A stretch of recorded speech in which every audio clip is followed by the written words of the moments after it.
स्त्री का चरित्र का जिसे अर्थ नहीं पता, वैसे मूर्ख भी इसका विरोध कर रहे हैं प्रेमानंद जी का, जिन्होंने कभी शास्त्र नहीं पढ़ा, जिन्हें चरित्र का अर्थ नहीं पता है, चरित्र का भाव नहीं पता है।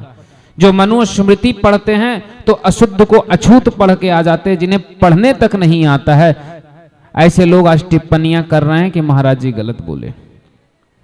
शास्त्र कहता है त्रिया चरित्रम पुरुषस्य भाग्यम देवो न जानामि कुतो मनुष्यम, अर्थात स्त्री का चरित्र और पुरुष का भाग्य एक जगह पे स्थिर नहीं रह सकता, ये एक प्रतिनिष्ठ नहीं रह सकता, यह कभी भी बदल सकती है। धनवान को कंगाल, कंगाल को धनवान बना सकता है पुरुष का भाग्य, और स्त्री का चरित्र किसी भी प्रिय और किसी को अप्रिय बना सकता है। इसलिए हमारे शास्त्र में कहा गया है त्रिया चरित्रम पुरुषस्य भाग्यम देवो नाम जानामि कुतो मनुष्यम। अरे स्त्री का चरित्र और पुरुष का भाग्य तो देवता भी नहीं जानते, तो मानव कहां से जान सके। लेकिन कुछ मूर्खों को देखिए कि आज ऐसे सनातन परंपरा का विरोध कर रहे हैं, किसी को आप कुछ शब्द भी कहें तो किससे क्या कहेंगे, क्योंकि जो विरोध करने वाले लोग हैं उनमें से ज्यादातर लोग ऐसे हैं जिन्होंने कभी पढ़ा ही नहीं है। हमारे देश में कहावत है ना कि कौआ कान ले गया तो कौआ के पीछे दौड़ने लगे, कान को किसी ने नहीं देखा। जिसे चरित्र का भाव नहीं पता कि इस चरित्र कहते किसको हैं। चरित्र और सतीत्व का अर्थ अलग होता है, निष्ठा का अर्थ अलग होता है। महाराज जी कह रहे हैं कि 100 में से 2-4 लड़कियां आज सही निष्ठावान है। निष्ठावान का अर्थ हुआ कि किसी एक पर निष्ठित होकर के भरोसा करना। आज की स्त्रियों को ही वास्तव में देखिए, पति के साथ रहती है, लेकिन कभी मां फोन कर दे तो मां अगर 4 बात बोल दी तो सास के बात से अधिक प्रिय मां का बात मानना है, पति से अधिक प्रिय अपना भाई है। इसे कहते निष्ठा, किसी एक पर नहीं है। वक्त आया तो भाई प्रिय हो गया, पति नहीं। जब पति के स्त्री के पक्ष में बोल रहा है, भाई विपक्ष में बोल रहा है, तो भाई पति प्रिय है, भाई नहीं। इसे कहते हैं निष्ठा।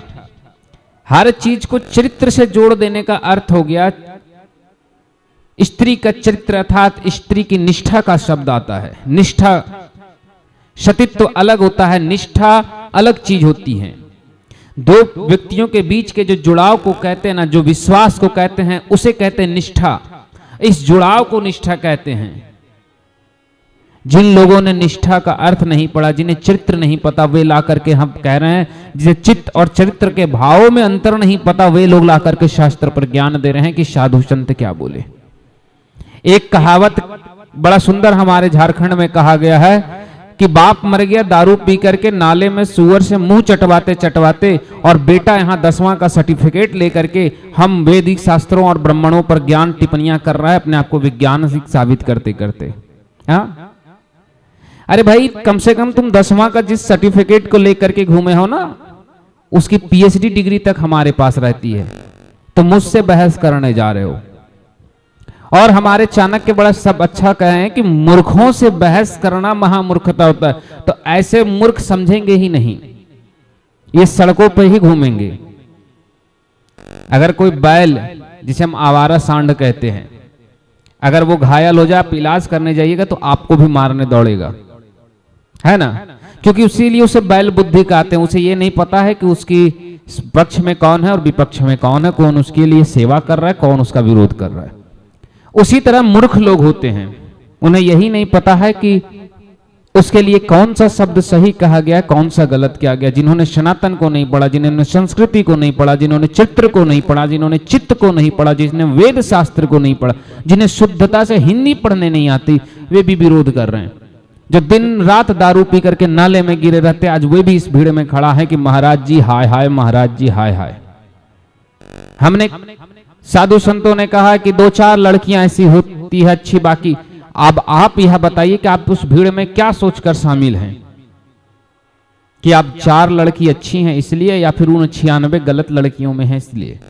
अगर आप अच्छी हैं तो आपको नहीं कहा गया तो आप शामिल क्यों, और अगर आप बुरी हैं तो फिर बुरा लगेगा, फिर इसमें गलत क्या है, सत्यवादी है तो सत्य बोला है। दोनों पक्ष में तो सही हो। हमारे देश में सैकड़ों मदरसे चलते हैं, उस मदरसों का स्पष्ट नियम है कि वहां कोई भी लड़की बिना बुर्के की नहीं आएगी, बुर्का ही अनिवार्य है। आज तक भारत सरकार या स्टेट गवर्नमेंट है वहां पे ड्रेस नहीं लागू कर पाए। कोई महिलावादी, कोई विकास महिला की स्वतंत्रता बात करने वाली व्यक्ति ये बात केवल एक दिन जाकर के कह दे कि मदरसों में भी ड्रेस लागू होगा और स्कर्ट पहन करके लड़कियां वहां जाएगी। एक व्यक्ति, एक बाबा जी ने कह दिया, प्रेमानंद जी महाराज ने निष्ठा पर, चित्र पर प्रश्न, तो हजारों महिलाएं सड़क पर आ गई। आज मुर्शिदाबाद, बंगाल 1913 में, 1992 और 1993 में कश्मीर में शरिया पोस्टर लगाए गए, मस्जिदों से अनाउंसमेंट किया गया मौलवी मौलानाओं के द्वारा कि महिलाओं को छोड़ दो, तुम चले जाओ। कितने महिलाएं सड़क पर आज तक उतरी? क्यों? क्योंकि बोलने वाला मौलाना था। यहां महत्व तो ये नहीं रखता कि बोला किसने गया, बोलने वाला अगर साधु है तो सड़क पर आएंगे, नहीं मौलाना है तो घर में बैठ करके इंजॉयमेंट लेंगे कि मौलाना ने सही कहा। मुर्शिदाबाद में इतने नारे लगे, इतने घरों में धमकियां दिया गया कि हिंदुओं स्त्रियों को छोड़ के चले जाओ। आज भारत की एक महिलावादी नेता लखनऊ से लेकर दिल्ली और दिल्ली से लेकर के रांची, रांची से पटना, किसी के मुंह में ताले नहीं खुले कि जाकर के टिप्पणी कर सके, हम वहां विरोध कर सके। क्यों? वो कौन अपने थे वो मौलाना बोलने वाले मस्जिदों से। हम किसी का पक्ष या विपक्ष नहीं कर रहे, बस हम इतना आपको बता रहे हैं कि सनातनियों को टारगेट तो सदैव धर्म के नाम पे किया ही गया है। अब साधु संतों को, अब भी सनातन परंपरा को जागना होगा। कोई भी मौलाना टीवी डिबेट में ला करके बोल देता है कि थोड़ी सी पीठ दिख गई तो महिला ऐसी बैठी है, ऐसी दशा का है, पति को कोई दिक्कत नहीं है। लेकिन कोई पंडित जी अगर कह देते हैं कि स्त्री को ऐसे होना चाहिए तो उनके समर्थकों को दिक्कत हो जाता है। समस्या इस बात से यही समझ जाइए कि यह राजनीतिकरण है। प्रश्न इस चीन का नहीं है कि देश में कितने बाबाओं ने क्या किया है, वास्तविकता इस बात का है कि लव जिहाद में जो अभी मौलाना पकड़ा गया है यूपी में, उसके ऊपर क्या आपने कभी किसी राजनीतिक दल या उसके समर्थित महिलाओं को सड़क पर उतरते देखा? क्यों ये महिलाएं वहां नहीं उतरेंगे? क्यों नहीं उतरेंगे? Vote bank.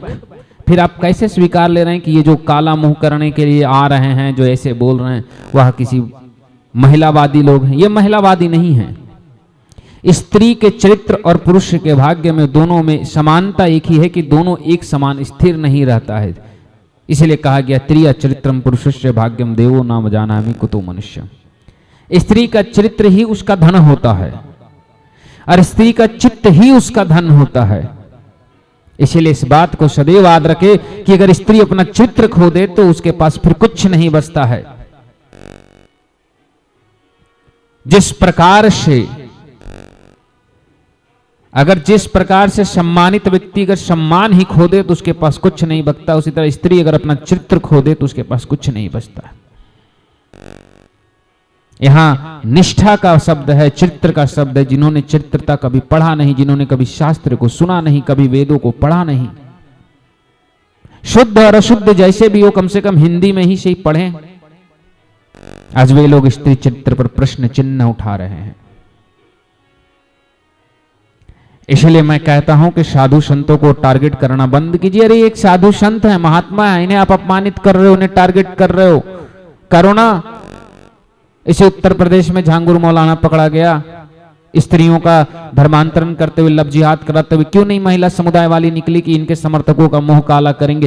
क्यों नहीं किसी विशेष पार्टी के महिला प्रवक्ताएं बाहर आई? किसी के मुंह में ऐसे दम गया जैसे मुंह में दही जम गया हो, क्यों नहीं आ रही है? दिल्ली से आज बिहार में चुनाव है, क्यों नहीं वहां की कूद रही है? मुख्य धर्मात्मा और साधु संतों पर टिप्पणी करने वाली महिलाएं कूदे ना, क्यों नहीं कूदती है? मुर्शिदाबाद में स्त्रियों के साथ अभद्रता की गई, क्यों नहीं कूदी? साधु संत हो तो टारगेट कर रहे हो। इसीलिए मैं सनातनियों को कहना चाहता हूं कि ऐसी व्यक्तियों की बातों पर ना आए। सनातन को सदैव टारगेट करना चाहते, बस आप याद रखिएगा कि जो धर्म है सो धर्म है और जो सत्य है वो सत्य है। अगर आप उन 2-4 महिलाओं में हैं जो सही है तो फिर आप सड़क पर मत उतरिए, क्योंकि आपको बोला नहीं गया है। और अगर आप 96 महिलाओं में से हैं जो गलत है तो आप सड़क पर उतर रहे हैं, तो आपको ये सोचकर उतरना चाहिए कि महाराज जी ने हमारे लिए जो कहा वो बिल्कुल सही कहा है, तो उसमें बुरा नहीं मानने का। और साहस है तो मदरसों पर करके दिखाओ। इस देश की कोई भी मस्जिद में महिला प्रवेश निषेध है, नहीं जा सकती। किसी सुप्रीम कोर्ट का, किसी कोर्ट का, किसी सरकार का कोई कानून नहीं। 2 मंदिर में महिलाएं नहीं प्रवेश करती थी, कानून बन गया कि प्रवेश करना अनिवार्य है, उसे अधिकार देना होगा। यह महिलाओं के अधिकार का हनन है। ये हमारे देश की परंपरा जो चली आ रही है, इसे बंद कीजिए। और अब भी अगर सनातन नहीं जगा तो याद रखिएगा, एक समय जगने के बाद भी लाभ नहीं होगा। कहा जाता है ना कि देर उठे पर तंदुरुस्त हुए, पर याद रखना दोस्तों, इतना भी देर से मत उठो कि उठने के बाद दिखे कि मेरा घर भी जलकर राख हो गया, अपने भी जलकर राख हो गए। अब उस राख के बीच में अगर हम जीत भी जाएं, लड़ भी लें, तो जीतने के बाद केवल रोना पड़ेगा, क्योंकि मेरे साथ में जीत का जश्न मनाने वाला अपना परिवार भी ना है। इसलिए सनातन के नींव इन साधु संतों का सम्मान करें, इनके साथ डट कर खड़े रहें।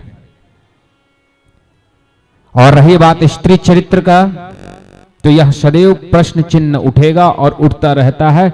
और सबसे बड़ी बात है, अगर आप देश की महिलाओं का इतनी सम्मान की बात करते हैं तो जाइए और जाकर के मदरसों में एक बार ड्रेस कोड को हटवा कर दिखा दीजिए कि बुर्का नहीं पहनेंगे, वहां ड्रेस लागू करवा दीजिए कि लड़कियां स्वतंत्र हैं हाफ पैंट पहन करके जाने के लिए। तो मैं मान जाऊंगा कि आप महिला सम्मान और आप एक एजुकेटेड गर्ल्स हैं।